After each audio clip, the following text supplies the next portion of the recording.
জয় গুরু। ইষ্টপ্রাণ দাদা ও মায়েরা, আজ ইষ্ট প্রসঙ্গে মহামূল্যবান একটি ভিডিও।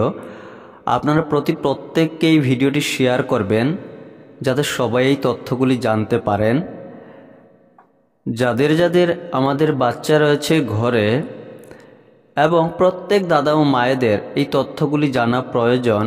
শ্রী শ্রী ঠাকুর কি বলেছেন, ভিডিওটি লাইক করে শেয়ার করবেন। নতুন হলে এই চ্যানেলে ইউটিউব চ্যানেলটি সাবস্ক্রাইব করবেন, পাশের বেলটি বাজিয়ে রাখবেন। এবারে বিস্তারিত। দাদা ও মায়েদের মধ্যে অনেকে শ্রী শ্রী ঠাকুরের কাছে বসেছিলেন।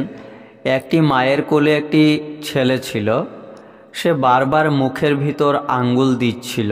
তাই দেখে পরম প্রেমাময় শ্রী শ্রী ঠাকুর বললেন, কলতলায় গিয়ে ওর হাত ধুয়ে আন, আর ভালো করে বুঝিয়ে বল যে যখন তখন মুখের ভিতর আঙ্গুল দিতে নেই।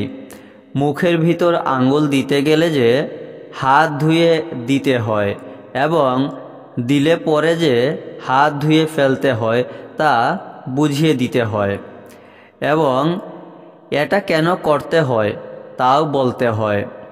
এইভাবে ছেলেবেলা হতে সজাগ থেকে ছেলেপিলেদের সদাচার ইত্যাদি শিক্ষা দিতে হয়, আর শিক্ষা অনুযায়ী নিজেরা আচরণ করতে হয়। শৈশব শিক্ষা ভালো না হলে পরে মানুষের বড় কষ্ট হয়। তথ্যগুলি আলোচনা প্রসঙ্গে 5 হইতে সংগৃহীত। শ্রী শ্রী ঠাকুর বাণী দিয়েছেন, মুখে দিয়ে কোনো কিছু উগড়ে সেটা খাস নে ফিরে, অতেও কিন্তু স্পর্শী লোলায় অনেক ব্যাধি ধরেই ঘিরে।